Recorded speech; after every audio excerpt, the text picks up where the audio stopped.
Hello, and welcome to Penglis Online News. This is news from a conservative perspective. Any adherence to objectivity is purely coincidental. And now the news. This edition of Penglis Online News is a special report on the Second Amendment. There are complex ideas and concepts that will be new to you. You do not have to watch this broadcast all at once. Please take it a section at a time and think about everything you are being exposed to and how it changes, modifies, or improves your perspective and knowledge of the Second Amendment and what is happening to it today. This is a critical time for the Second Amendment and for the civil rights of gun owners, because once again, the radical leftist Obama administration, liberal Democrat legislators, and their willing conspirators in the media are exploiting a tragedy. In this case, the vicious murder of children at Sandy Hook, to disguise their real agenda of eviscerating the Second Amendment and banning ever more categories of firearms and their components in a gradual campaign to end the right to own guns and the ability to purchase them. It is truly sick that the radical left waits until children die tragically before ramming home their unrelated and unconnected gun ban agenda they have wanted all along. That exact agenda existed the day before Sandy Hook, but the left did not have the honesty or integrity to broadcast it. So they wait, like predators, in the shadows, until just the right tragedy occurs, and then ever so predictably, the gun ban agenda comes out, and it's all over the leftist media, which tries to convince the American people that because criminals do horrible things with guns, all gun owners are guilty and responsible, and so the government can take their rights away. This is an often repeated and predictable course of action, and everything about their agenda is illegal, unconstitutional, and a direct attack on our defensive civil rights. The left always goes after the guns, not the people who use them in crimes, however despicable those crimes might be. The only tragedies that matter to the left are the ones that advance the leftist agenda. Benghazi was a tragedy also, but not advancing any leftist cause, it is quickly pushed aside and covered up. So, how did we get this violation and oppression of the Second Amendment?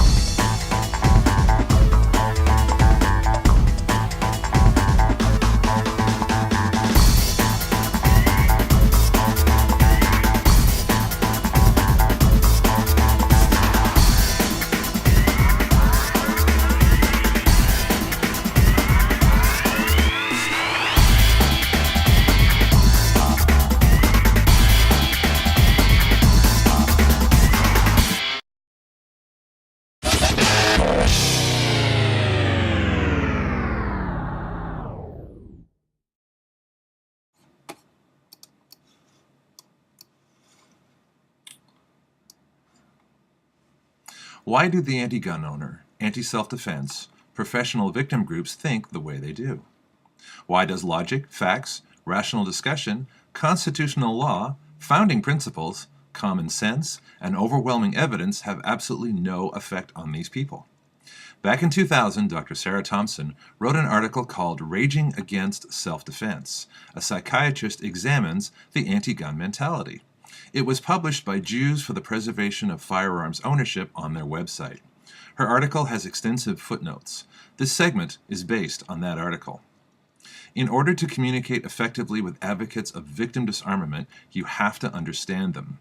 The primary psychological force behind the anti-gun person are their defense mechanisms. This is where their mistaken beliefs originate that the police can protect everyone. If everyone carried a gun, it would be a bloodbath in the streets. Enlightened people don't own guns, and it's better to be raped than to be rescued by a redneck militia person with a gun. This is the permanent victim mentality. One defense mechanism is projection. This is where a person thinks that if their neighbors were armed, that person would be murdered if one neighbor had a bad day. What a person is really saying is that if they had a gun, they might murder their neighbors with it. Projection is unconsciously projecting one's own unacceptable feelings onto another person or thing as if that person or thing were them. This is how gun phobes can project onto a gun, believing that the gun by itself will murder them. Gunphobe is my word. It is how I define those with an irrational fear of guns. If you expand on the idea of projection, you can see how an entire anti-gun, anti-self-defense movement has grown from a mass of individuals all projecting their own unacceptable violent feelings onto something and someone else. Therefore, to the gunphobe, all guns are murder weapons and all gun owners murderers. In a prophetic observation, Dr. Thompson states how education experts now prohibit children from expressing negative emotions or aggression instead of learning that such emotions are normal, but that destructive behavior needs to be controlled. Is there any connection between the way children are now educated that causes them as adults to express their aggression in illegal or dangerous ways, or in extreme cases turn to mass murder-suicide? Another defense mechanism is denial. Denial is the refusal to accept the reality of a given situation. We live in a dangerous society. Almost everyone at some time is the victim of a criminal or multiple criminals. The police have no legal responsibility or duty to protect anyone, only to serve as a societal deterrent. The courts have ruled on this. Firearms ownership and carrying are the most effective methods for protecting yourself, your family, your neighbors, and for safeguarding public places. Victim disarmament and restrictive gun laws cost lives. Gun confiscation, as prescribed by the gunphobes, nearly always precedes government genocides. All of this is known and exhaustively documented. However, the anti-self-defense movement and leadership refuse to accept any of this. Reaction formation is the mechanism where a person's mind turns an unacceptable feeling or desire into its complete opposite. For example, a person jealous of another may exhibit excessive love and devotion towards them. Also, a person who harbors murderous rage may claim to be a devoted pacifist. This mechanism allows the angry person to avoid dealing with the rage. It allows them to actually harm the people they hate without having to know they hate them. This is compounded when spread over the entire anti-gun movement by hating the gun owner, the gun, and professing a love for the victims, all the while creating an entire nation of victims. It allows the gun-mad movement to actually cause the loss of life by denying the implements of self-defense and still feel morally superior to gun owners. Dr. Thompson states that the common thread of anti-gun people is rage. They can't handle their own feelings of rage, so they use defense mechanisms that enable them to harm others in sociably acceptable ways, without accepting responsibility or guilt, and without having to give up their status as victims or as whole classes of victims. The anti-gun person wrongly perceives others are seeking to harm them, so they advocate the disarmament of ordinary people who have no desire to harm anyone. Gun owners are the targets of professional victim groups because gun owners refuse to be victims and are willing to prevent their victimization with firearms. And now you understand. Keep these theories in mind as you go through my report.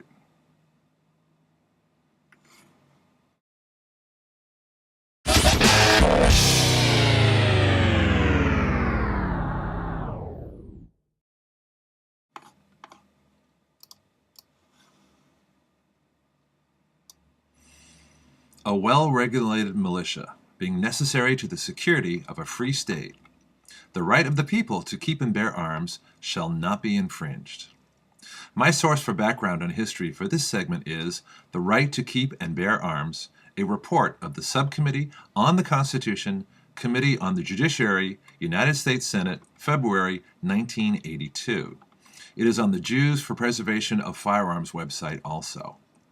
Well-regulated means well-disciplined, well-armed, and capable of acting with military precision to preserve freedom. The militia is the whole people, every able-bodied adult capable of carrying arms. The militia includes everyone, because everyone has a stake in self-preservation of individual, family, neighborhood, and state against all enemies, foreign and domestic, which includes standing armies and tyrannical governments. It was also understood that the people would purchase and maintain private firearms and ammunition, maintain proficiency in them, so that if called upon, could maintain the security of a free state. Citizens and citizen militias are required to own the latest and most advanced firearms so as to be the most effective in the defense of liberty, which means that the semi-automatic rifle, so demonized by the left, is the very weapon most appropriate and required for the well-regulated militia and the well-armed citizen. The National Guard, for example, is not part of the militia, as is the common misconception, but rather is a standing army. It is classified as a select militia, which means professional soldiers paid for their services. Congress has the ability to raise standing armies, which is totally separate from the power to organize and arm the militia.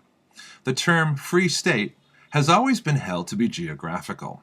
For example, Vermont is a free state, as citizens can carry arms without permit or other infringement, as opposed to California, which is a socialist state where most citizens cannot carry a firearm at all. A free state also refers to a free country, meaning the United States.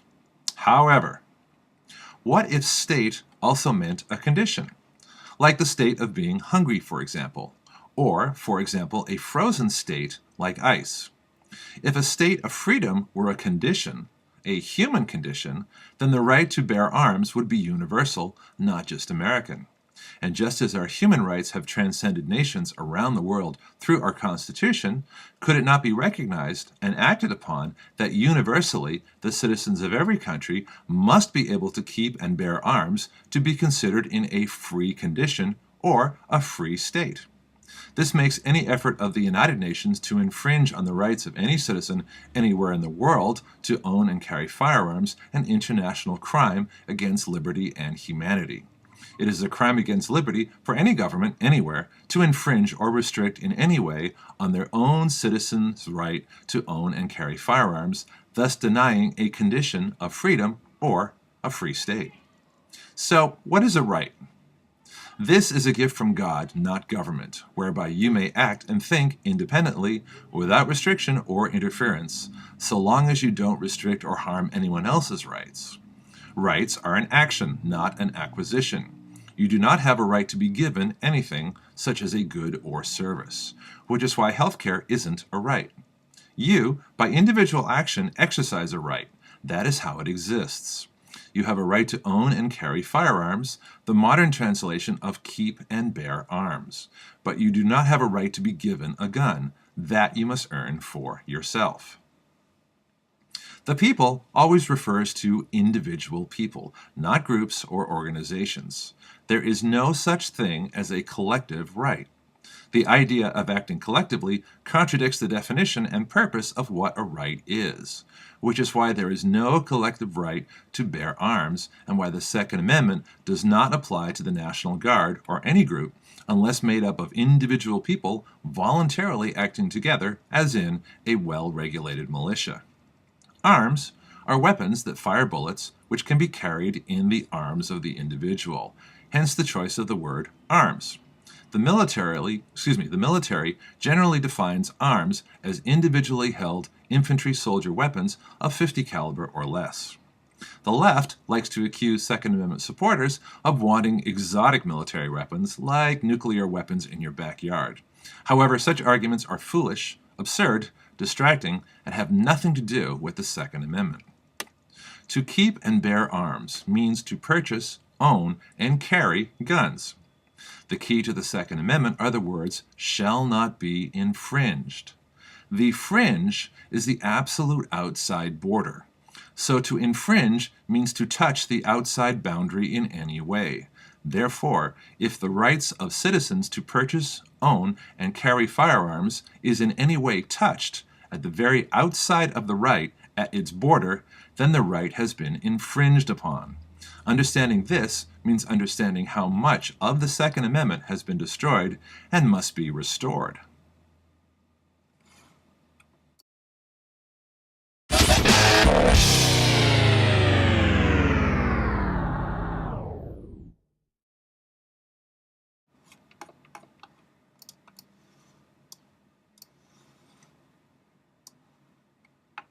There is much confusion between what makes a law regarding firearms constitutional and what infringes and therefore violates the Second Amendment. Laws that are constitutional always cover criminal behavior, action, and intent. Constitutional laws therefore include prohibitions and penalties for crimes ranging from brandishing a firearm to robbery, theft, extortion, assault, murder, and more. Lawful laws regarding guns include any crime against persons or property. These laws in no way infringe upon the Second Amendment because they deal with the use of a firearm in the commission of a crime or because they have been the object of a crime, like being stolen. Unconstitutional laws are any law that infringes on the right to keep and bear, in other words, own and carry, arms. Laws that cover firearm characteristics, such as barrel length, magazine capacity, pistol grips, or any law that restricts the operation, appearance, or function of a firearm from how it was designed are unconstitutional. Any law that restricts or bans particular commercial firearms or blocks access to the market of particular firearms with bogus technicalities like unreasonable safety tests are unconstitutional. Any regulation that blocks the importation of firearms is unconstitutional because it blocks commerce and access to firearms that citizens might want to purchase. Any permit or license required before purchasing and keeping arms, especially at home, are unconstitutional. Those all infringe on the right to keep arms. Any law, regulation, ordinance, or fee that restricts the carrying of firearms, the right to bear arms, where there is no criminal intent, are unconstitutional. Those would include carry permits, especially where they are routinely denied. Any prohibitions or restrictions on the carrying of firearms for self-defense or other lawful purpose are unconstitutional. Registration of arms and gun owners, especially as a prelude to confiscation or other unlawful seizure or restriction, are unconstitutional. Any permit, license, renewal, fee, or other certificate or procedure designed to infringe, burden, or restrict firearms ownership are unconstitutional.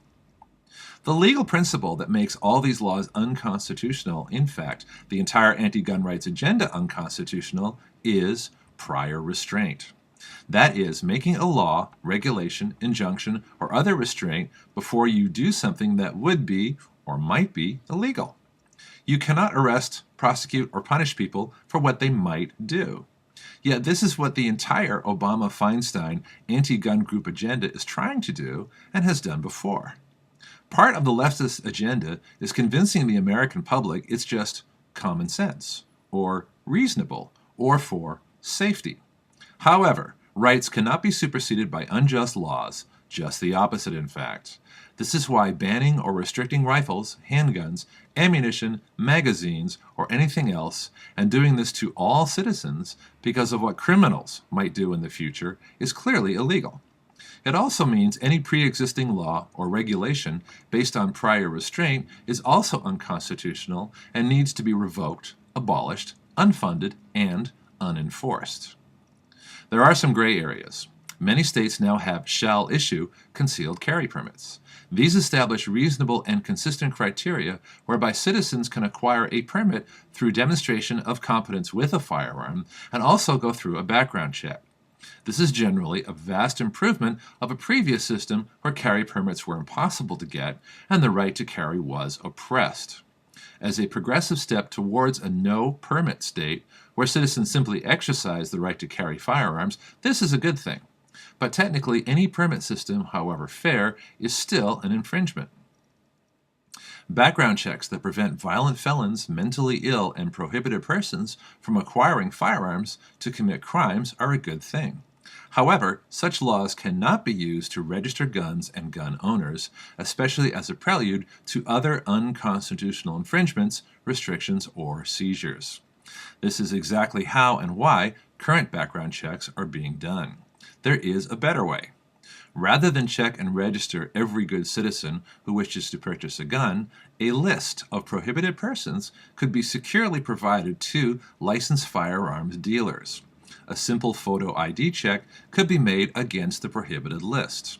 If the purchaser isn't on it, they can buy what they want, and no registration or record of the law-abiding citizen or their purchase need ever be recorded.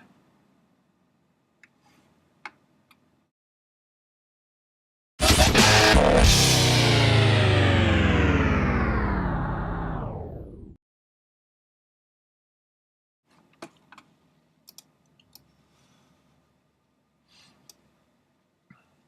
first way to restore compliance with the Second Amendment is to stop using the language of the socialist lefts. We already have a leftist administration, Senate, and media. The language they use is pure public relations and completely distorts the issues, so the language has to change. The most important thing to realize and talk about is that this is a civil rights struggle, probably the most important civil rights struggle of the new millennium. When Second Amendment rights are oppressed, it affects everyone universally. It doesn't matter the person's color, or age, or gender, or ethnicity, or orientation, or any artificial classification. When the right to keep and bear arms is oppressed, it crosses all boundaries. So let's start talking about this as a universal civil rights struggle. The second thing to remove is the word gun as an adjective to every problem or crime or tragedy. It's not a gun crime, it's a crime. It's not gun violence, it's violence. It's not a gunman, it's a criminal, or perpetrator, or murderer, or mass murderer. Guns are not on the street. Citizens keep their guns locked up or secure on their person if they are living in a place that isn't a rights-oppressed state. There is no such thing as gun control, it's just control. Guns are inanimate objects, so refer to this control as civil rights control every time the other term is used. People are controlled and rights are oppressed. That is what the left means by gun control. The reason the left puts the word gun in front of everything bad is to link the word gun to everything bad. Probably the most misused term is assault weapon. This is a liberal derogatory invention that doesn't describe anything because there is no such thing as an assault weapon. So it can mean any number of things to any number of people. The origin of a similar term that is defined comes from World War II Germany when they built a fully automatic rifle called the Sturmgewehr, which means storm or assault rifle. The left has changed the wording to suit their demonizing purpose and has applied the misnomer assault weapon to any commercially available semi-auto sporting rifle, which our military doesn't even use. This leads to the left's question, why do you need an assault weapon? This isn't a question that is designed for an answer. It is designed to again demonize the gun owner with an already demonized gun. The real question they are asking is, why do you want to be a mass murderer? So this question has to be rephrased. Ask the leftist questioner this. So what you're asking is, what are the common uses for a semi-auto sporting rifle? This question can easily be answered. It isn't threatening or demonizing and gets valuable information exchanged. The other answer is that it's no one's business why anyone wants or needs anything. Neither the government or any person determines individual need. Anyone who asks is probably oriented towards a totalitarian society, and that can be addressed when the question is asked. The way to refer to the semi-auto rifle is with the term freedom rifle. This is because in citizens' hands, these are the firearms most capable of maintaining freedom, which is the very reason a controlling or dictatorial government most wants to demonize, restrict, and eventually ban and confiscate them. They maintain freedom from criminals, especially multiple criminals, like in a looting, natural disaster, or riot situation, and they maintain freedom from oppression by ever more power-grabbing governments because of their superior capability to resist illegal, deadly force. Most freedom rifles come with 30 or more round magazines. Those are not high capacity, they are normal capacity magazines, because that is what normally goes in a freedom rifle. Anything less is an infringed or suppressed magazine. They could also be characterized by the perpetrator of such magazines by calling them Feinstein magazines, referring to the senator who wants to disarm the rifle owner from their gun's normal capacity. The most important principle to emphasize as we restore Second Amendment compliance or are engaging in Second Amendment civil rights debates is defense equality. Defense equality is the principle whereby the citizen is equally or better armed than the criminal, and equally or better armed than the government. This includes firearms of equal or better quality, of equal or better technology, and of equal or better quantity of firearms and ammunition when considering the whole population. Defense equality is critical to a free country or a free state and is required of any well-regulated militia. Anything less than defense equality, and the people become subservient to the criminal class and to the government. The final check on government power is the people. Without defense equality, there can be no check, and there can be no freedom until defense equality is restored. So, the semi-automatic freedom rifle is the minimum necessary implement to restore defense equality. As long as the government maintains a vast arsenal of weapons with the potential to use them against civilians, defense equality becomes vital and must be practiced by the whole citizenry. Ask the government at every opportunity, if you take away the freedom rifle, then what? What is it you want to do that is so terrible? Before you do this thing, you have to remove the final check on your power, the citizen semi-automatic freedom rifle. Because when the guns are gone from the citizens, the government will have a monopoly on all the power, and then they can do anything they want.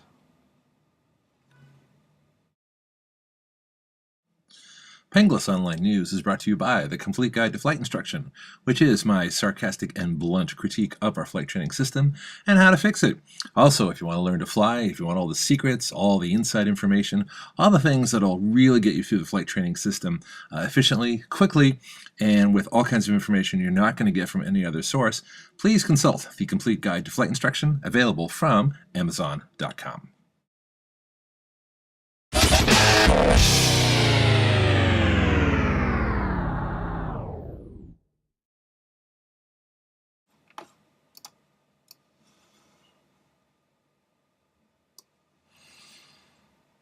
Ottoman Turkey, 1915 to 1917.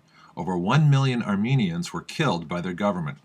Gun laws preceding that included required permits, a government list of gun owners, then a ban on possession. The Soviet Union, between 1929 and 1945, 20 million killed by their government. Preceding gun laws included gun owner licensing, then bans on possession with severe penalties. Nazi Germany and occupied Europe, 20 million Jews, gypsies, and political enemies killed. This was preceded by registration and licensing, stricter handgun laws, and then a ban on possession. Nationalist China, 1927 to 1949, 10 million killed, preceded by a government permit system and then a ban on private gun ownership. Communist China, 1949 to 1976, 20 to 35 million killed. The guns were already gone. Then came the death penalty for being counter-revolutionary or for resistance to any government program. Guatemala, 1960 to 1981, 100 to 200,000 Mayans and political enemies killed, preceded by registration of guns and owners, high license fees, then carrying guns was prohibited, then gun bans and confiscation. Uganda, 1971 to 1979, 300,000 Christians and political enemies killed, preceded by registration of all guns and owners, licenses, then warrantless searches and confiscation. Cambodia, the Khmer Rouge, 1975 to 1979, 2 million educated persons and political enemies killed, preceded by licenses for guns, owners, ammunition, and transactions, photo IDs with fingerprints, and then disarmament. Rwanda, 1994, 800,000 Tutsi people killed, preceded by registration of guns, owners, and ammunition. Owners had to justify the need. Concealed guns were illegal, then confiscation. This is from the genocide chart, and it's available on the Jews for the Preservation of Firearms website. If the laws that preceded the various government genocides of the 20th century sound familiar, they should. They are happening here.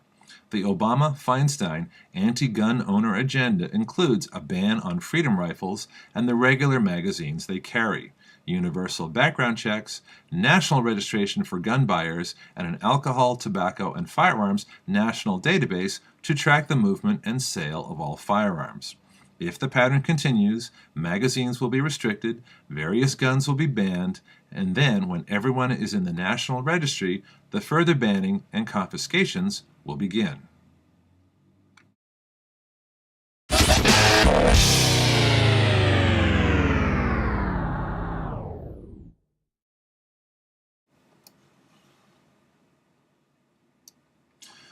How many assault weapons does the federal government, including all their agencies and departments, have in their arsenal? How much ammunition is stockpiled? Why does the government need assault weapons? Who do they plan on assaulting? The Blaze website just announced that the Department of Homeland Security is purchasing 7,000 more fully automatic machine guns. These are far more dangerous than the simple semi-auto rifles they want to deny to us. For defense equality, those have to be made available to the general public with the same instruction and training. How many weapons are in the arsenals of all the state police, the local police, the SWAT teams, and the National Guards of every state? Are they not all part of the government? Who would check their power should they all combine forces? That's an amazing amount of government guns on the streets. Wouldn't we all be a lot safer if the government simply gave up their assault weapons and machine guns? How many bullets does it take to shoot a criminal anyway? How do we know how well trained every armed enforcement officer and agent is? Civilian shooters, especially competitors, train constantly. Government personnel qualify a few times a year. And do they all support the unconditional right to own and carry firearms as guaranteed by the Second Amendment? That is the oath they all swear to uphold. Would they use their arms to disarm the civilian population if ordered to do so? Will they fire on the civilian population if ordered to do so? Will they continue to support and enforce ever-expanding gun laws regardless of their illegality? At what point, from initial infringements to government genocide, will those who are charged with enforcing illegal laws say enough is enough and they will not enforce such laws any further? I looked, but could not find any information on how many guns the federal government has in its arsenal, nor how much ammunition is stored. It is known that almost every federal agency has armed agents, and that many have their own SWAT teams. There are armed law enforcement divisions, including SWAT, in the Departments of State, Education, Energy, Fish and Wildlife, National Park Service, Environmental Protection Agency, Health and Human Services, Treasury, Transportation, Veterans Affairs, FEMA, General Services, NASA, Small Business Administration, Labor Department, Post Office, Social Security Administration, Census Bureau, Office of Personnel Management, Bureau of Land Management, the National Oceanic and Atmospheric Association, and more. Even Amtrak has a mobile tactical unit. The greatest number of armed personnel are at Justice and Homeland Security. SWAT teams, from local law enforcement to federal agencies, employ a variety of weapons and equipment, including submachine guns, fully automatic assault rifles, shotguns, sniper rifles, pistols, K-9 units, flashbang and tear gas grenades, battering rams, non-lethal weapons, ballistic shields, body armor and helmets, repelling gear, armored vehicles, and helicopters. The CNS News website reports that the Bureau of Justice Statistics published in June of 2012 that there are 120,000 full-time federal law enforcement officers authorized to carry firearms and make arrests. That's an army. Between 2004 and 2008, the number of armed officers increased by 15,000, a 14% increase. So why is this a concern?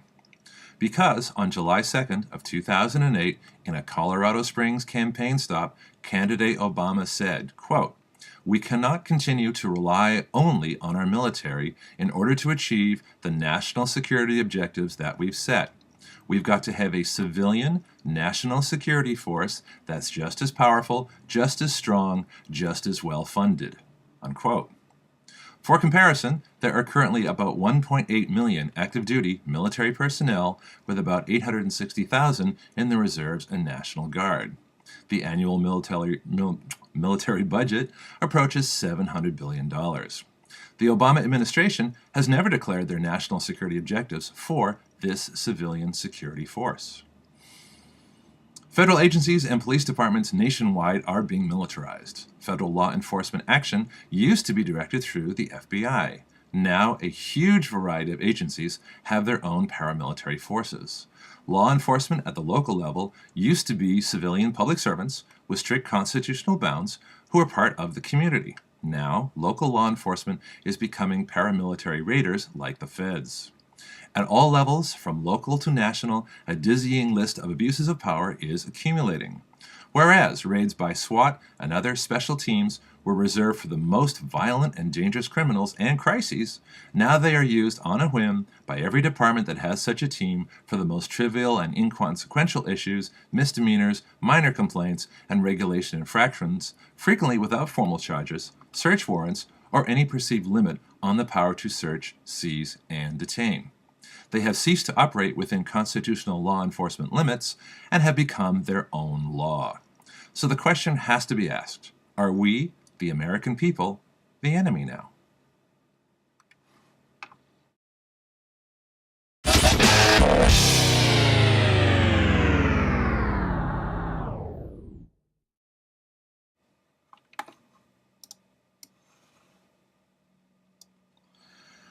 So how did we get here? On the federal level, it started with President Carter, who signed the Inspector General Act in 1978 to create independent offices to root out government waste and fraud. In 2002, President Bush signed the Homeland Security Act, which granted law enforcement powers to inspectors general. Because of Title V, Section 6 of the U.S. Code, these IG offices within government departments operate as separate agencies, all under the direction of the Attorney General, without restrictions and without review by any court. Essentially, they are unaccountable, and there are no punishments for any abuse of power. Local police have also gone through a militarization process. It was helped greatly in 1994 when the Departments of Justice and Defense agreed to transfer federal military technology to local police forces. The Defense Authorization Security Act of 1997 accelerated the transfer of military equipment by massively reducing prices. SWAT teams were then created all over the country. SWAT team operations and federal military raids grow in scope and number every year. It may get worse.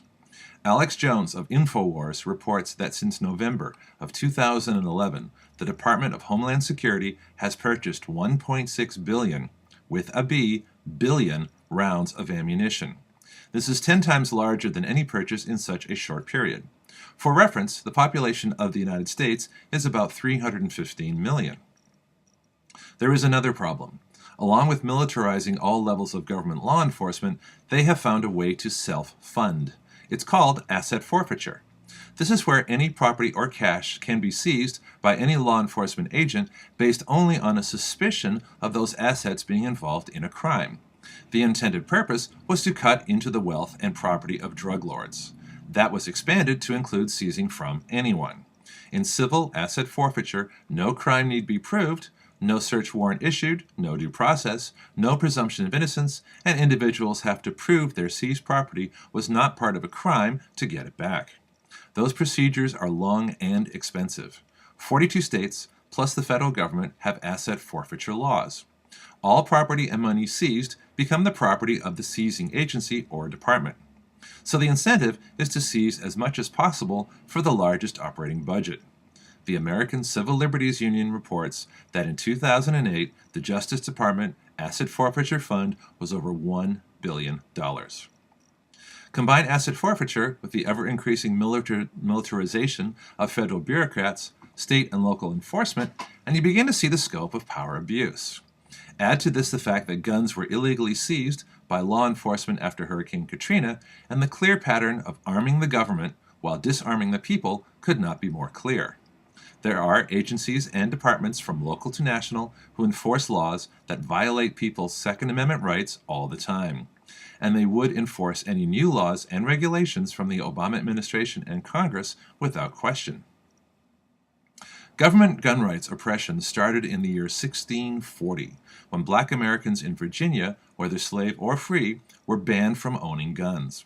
After the Civil War, the Democrat Party passed more oppressive laws denying black Americans their right to guns and enforced this racism through the Ku Klux Klan.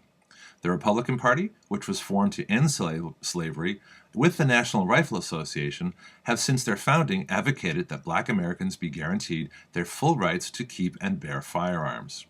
During the civil rights struggle, Martin Luther King was denied a gun carry permit in Alabama after his house was firebombed. The Democrat Party keeps guns from Black Americans to this day, especially in Democrat-run cities where crime is rampant and the racist victimization of Black Americans continues. Other groups denied their gun owner rights have included Native Americans, Hispanics, European immigrants from the 1800s on, union members, and any group that the government wants to oppress.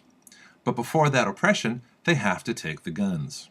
The fact that the Obama administration and the Democrat Party want to take guns from everyone means that they also want to oppress everyone. The most comprehensive and far-reaching repression of gun owners comes from the 1968 Gun Control Act. According to Jews for the Preservation of Firearms Ownership, the source of this law is the 1938 Nazi weapons law. This law was enforced by the Gestapo. The Nazi law provided for classifying guns for sporting purposes. All citizens, in order to purchase firearms, had to register with Nazi officials and have a background check. Nazis, the elite, were exempt from the law. The law gave the government power to decide what kinds of firearms citizens could own, and the power to ban entire classes of weapons. Ammunition was controlled by bureaucrats. ID cards, similar to those carried today by U.S. citizens, started with the Nazi law. The 1938 Nazi law was preceded by a 1928 German law, which was created to curb gang violence. This law forced the national registration of firearms that the Nazis later used to confiscate guns. The Weekly Standard website reports that the new Feinstein gun grab is the Second Amendment in reverse, where, just like the Nazi gun laws, it arms government personnel by exempting them from the legislation that bans rifles for the people.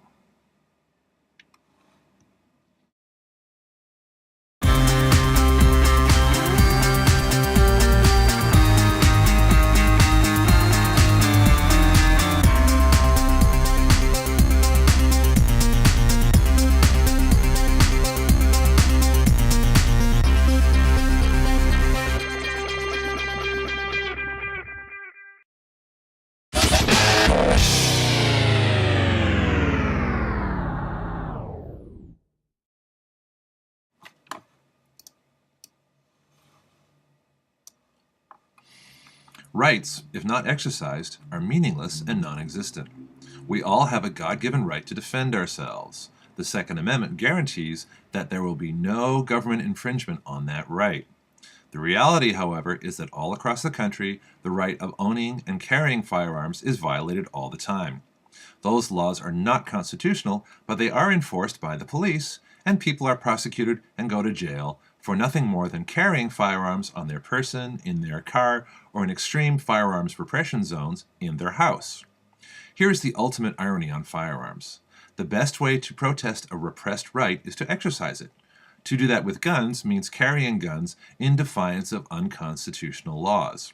If an individual is found carrying guns for no other purpose than exercising their right to carry guns, depending on where they live, they can be arrested and prosecuted. If an individual refuses to be arrested because they are simply exercising their rights, they could ultimately be shot and killed by the very police who swore an oath to protect the right that the individual is being shot and killed for exercising. This means that all across the country, millions of gun owners who would otherwise exercise their right to carry a gun do not, for fear of violating unconstitutional laws and potentially being killed for doing so, by police who have chosen to uphold unconstitutional laws. That makes the actions of those police criminal. That is oppression. This oppression not only extends to gun owners, but prospective gun owners, and as such, oppresses every adult in the country. So here's my question. How can Second Amendment supporters exercise their rights in rights-oppressed states and localities without getting shot and killed? If my broadcast service grows and I get a following, I shall go to my county sheriff and ask how I can carry a gun in support of my Second Amendment rights and not get arrested, shot, or killed. Should be an interesting conversation. I live in the San Francisco Bay Area. To carry a gun here, you have to get a concealed carry permit. but getting one is up to the discretion of the county sheriff. No one gets a permit here unless you are in government, rich, or politically well-connected. There is no balance of power, no defense equality, the government has a monopoly on guns, except for the criminals, and the people are oppressed. Now is the time, I believe, to interview and audit every law enforcement entity in the country, from local to federal, and get a pledge in writing from leadership and rank-and-file officers whether they will continue to enforce unconstitutional laws that violate the Second Amendment and are therefore operating outside the law and should be removed from their jobs, or whether they will cease to enforce unconstitutional gun laws and allow the exercise of all Second Amendment rights by all citizens, in which case they should be allowed to keep their jobs. The National Rifle Association should conduct this survey nationwide and publish the results. There is something that Congress can do on the federal level to help rid the states and localities of unconstitutional gun laws. That is to withhold federal highway funds from states who are out of compliance with the Second Amendment. Those states most egregious in violating Second Amendment rights include California, Hawaii, Illinois, Maryland, Massachusetts, New Jersey, and especially New York. There is precedent for withholding federal highway funds to bring about state compliance. In 1984, Congress passed the National Minimum Drinking Age Act. This required a 10% withholding of federal highway funds from any state that did not raise the minimum drinking age to 21. The Supreme Court ruled in 1987 in South Dakota v. Dole that Congress could attach conditions to the receipt of federal funds. Therefore, there is nothing stopping Second Amendment legislators in Congress from introducing and pushing a highway funds withholding bill for states that abridge any Second Amendment rights. There is nothing holding back the electorate or the Tea Party from insisting this withholding be a condition of going to Congress in the 2014 midterm elections or keeping a seat they already have. This could be the lead campaign of every firearms rights groups in the country. Another thing that constitutional legislators can also do, for all over the country, is reverse the asset forfeiture laws. For example, if a law enforcement department or federal agency is operating outside their authority, if they are using high-tech military weapons for routine law enforcement duties, or are screwing up and using their force without due process, search warrants, or official charges, or are injuring or killing innocent civilians, then those officers and departments should have their own assets seized. And the high-tech weapons and SWAT team equipment should be asset forfeited and the department budgets reduced accordingly. The authority to use military equipment should be revoked, and all law enforcement duties that require the use of firearms be delegated to departments who are using their force appropriately.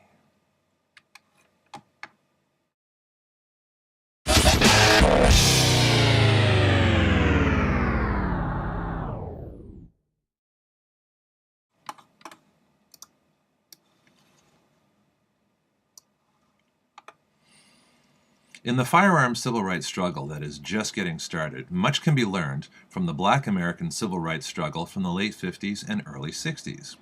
That struggle successfully resulted in the Civil Rights Act and the Voting Rights Act. What we need now is the Federal Firearms Civil Rights Act that restores the Second Amendment to its full effect, ensures full compliance nationwide, and revokes all unconstitutional laws and regulations regarding firearms. The Black Civil Rights Campaign started in December 1955 when Rosa Parks refused to give up her seat on a bus to a white person.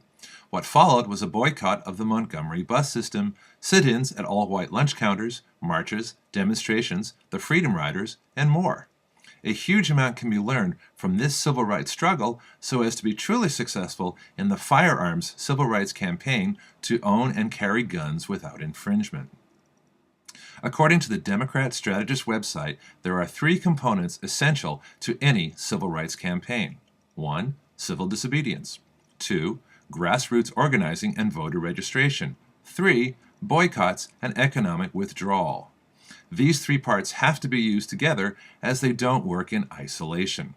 Here's how it works. Civil disobedience, also known as nonviolent direct action, uses dramatic protests that disrupt normal activities and usually violate the law. The idea is to generate public sympathy through the demonstrators' willingness to risk danger, injury, and jail. Next is grassroots organizing. In the South in the 60s, that meant thousands of volunteers holding teach-ins in any building or facility that was available. That was followed by voter registration, and later came Black American candidates for office. Boycotts and economic withdrawal are what Martin Luther King viewed as the most powerful tactic. The bus boycott in Montgomery was also a boycott of all the downtown stores.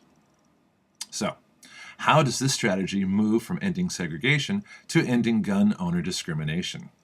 Consider the language changes I've made throughout this report. For example, from assault weapon to freedom rifle. In segregation, the opposition claimed separate but equal, which was nonsense because it only meant separate.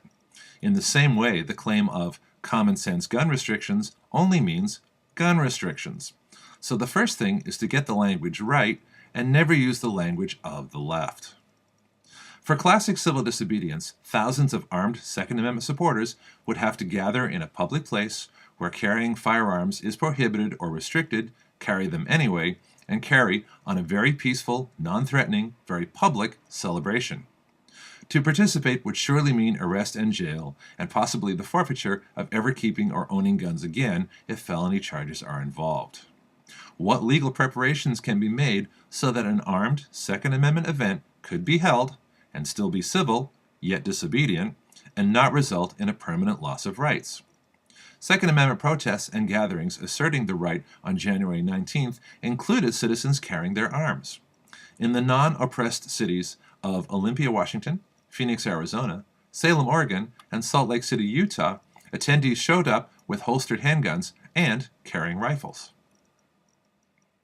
Grassroots organizing is already taking place with the huge increase in NRA memberships. But this is only the beginning. The NRA could host Liberty teach-ins at every school across the country explaining the whole Bill of Rights.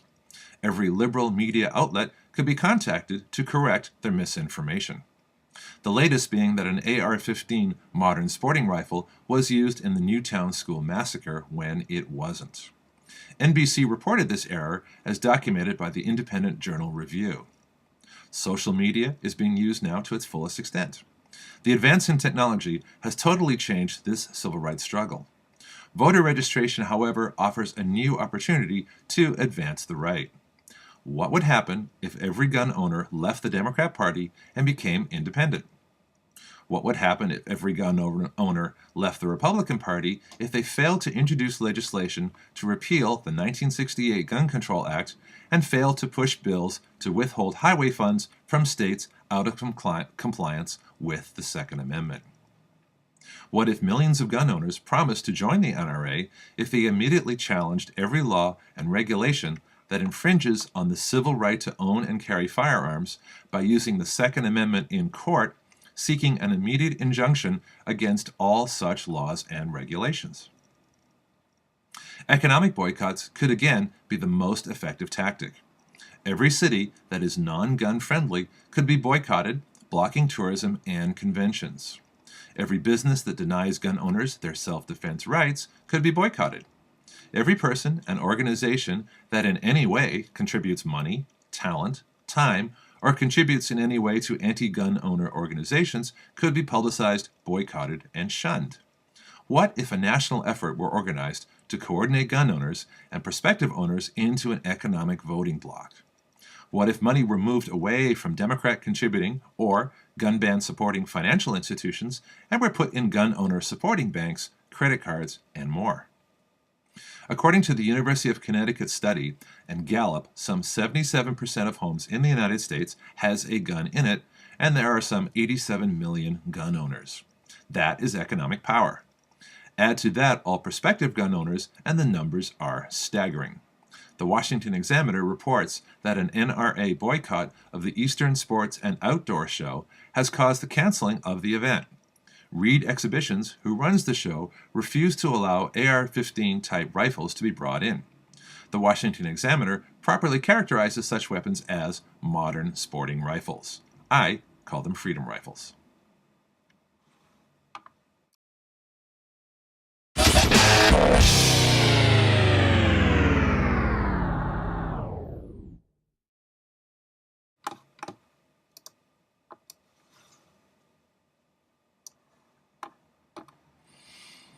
Federal laws and regulations protecting civil rights continue to evolve, and the agencies and departments charged with protecting civil rights continue to grow.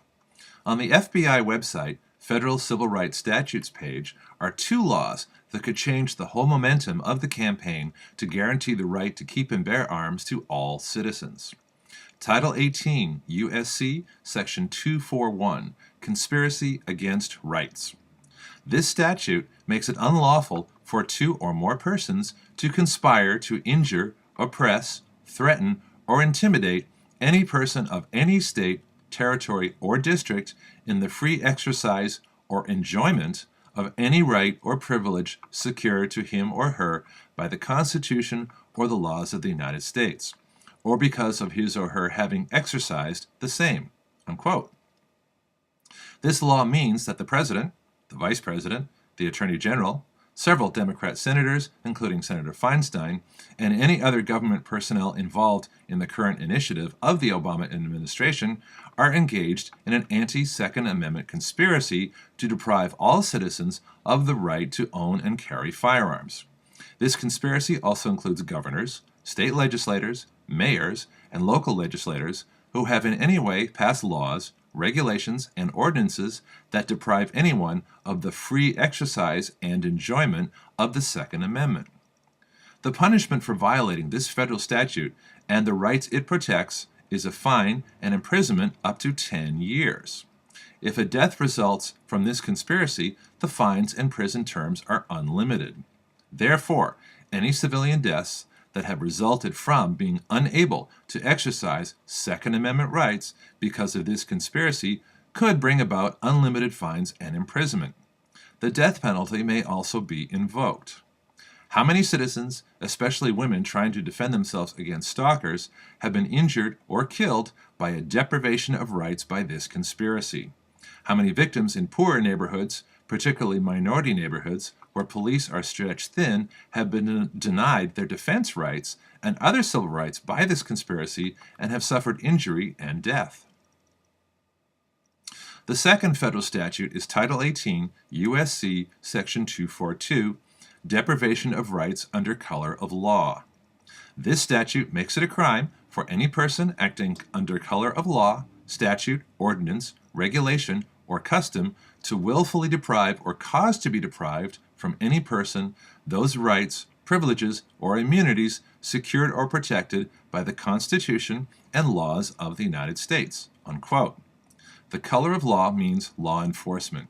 This means that any law enforcement officer, agent, bureaucrat, or anyone acting in an enforcement role, if they deprive any citizen by willfully enforcing any infringement of the Second Amendment, are guilty of violating the statute. The punishment for violating this statute includes fines and/or imprisonment for a year. If bodily injury results, or if weapons are used or threatened, then fines of up to 10 years prison are applicable. If death results, prison could be for life or be subject to the death penalty. So the question is, how many citizens have been harmed, threatened, injured, and killed by law enforcement during raids, arrests, or other actions at all levels from local to federal where punishments authorized under this statute have not been prosecuted, where in fact no punishment or consequence of any kind was invoked? These 2 laws taken together should be enough, if enforced, to stop any further anti-Second Amendment legislation, regulation, and enforcement of existing infringement laws. Congressional hearings need to be held documenting both the conspiracy against the Second Amendment and actions under the color of law where laws that violate the Second Amendment have been enforced. This should be enough for an immediate injunction of the 1968 Gun Control Act, now a Conspiracy Act, a revocation of all laws and regulations stemming from it, and the abolishment of all departments and agencies authorized by it. This should also be the beginning of wholesale impeachment of representatives and senators guilty of oppressing the Second Amendment rights of citizens through passing blatantly unconstitutional laws, followed by fines and imprisonment.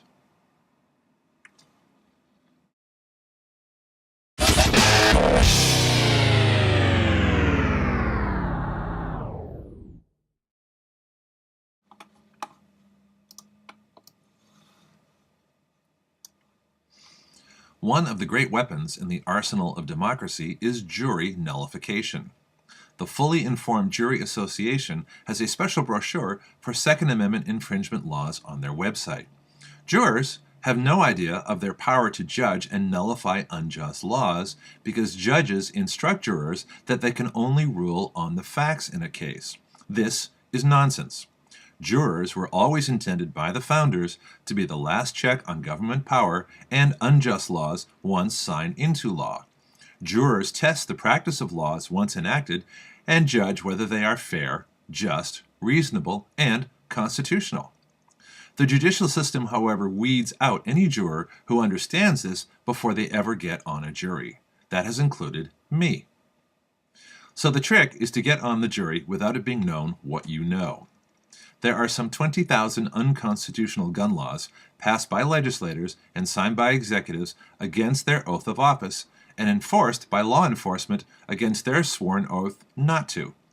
These laws prosecute, seize guns, fine and imprison law-abiding citizens by oppressing, denying, and overruling with deadly force their Second Amendment rights.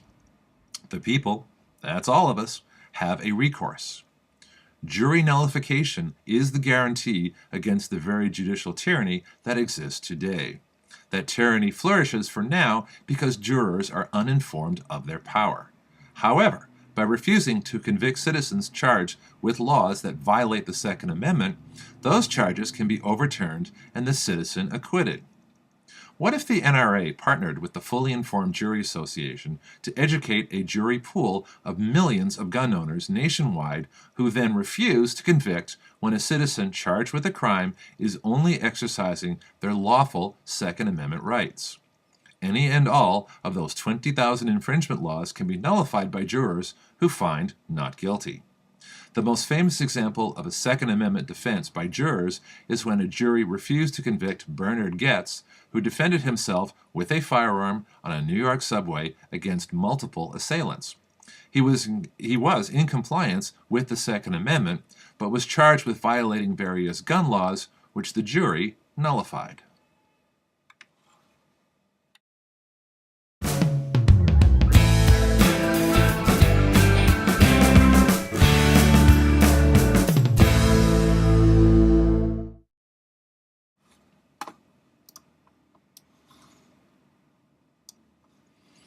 Earlier in this report, I called for an audit of all law enforcement to go on the record whether they support the Second Amendment or will enforce unconstitutional gun laws. There are wonderful and dedicated law enforcement officers all over the country who support the Second Amendment. They are not the object of this report. The good news is that some sheriffs are already making their declaration of support. The Conservative News Service website reports that 30 out of 33 sheriffs in New Mexico have reaffirmed their oath to support the Second Amendment, not unconstitutional laws. 28 of 29 Utah sheriffs sent a letter to President Obama stating they will not enforce any new unconstitutional gun laws. Oregon sheriffs have done the same. One sheriff in California has written the vice president.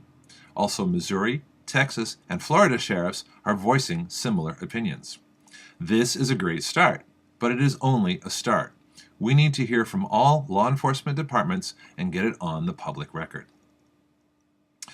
In closing, let me say that a people can never be free if they do not control the implements of their freedom. In these times, that means firearms. Rather than be on the defensive, trying to hang on to what is left of the Second Amendment as it gradually erodes, why not fully restore the right? Through changing the language, using the civil rights laws, nullifying unjust laws, and by a bunch of other means, this can be done. Learn about defense equality and demand that it be practiced. The Second Amendment can mean exactly what it says, but we have to make that happen. This special report is a guideline for how to do just that. You've got the knowledge. Now do something with it.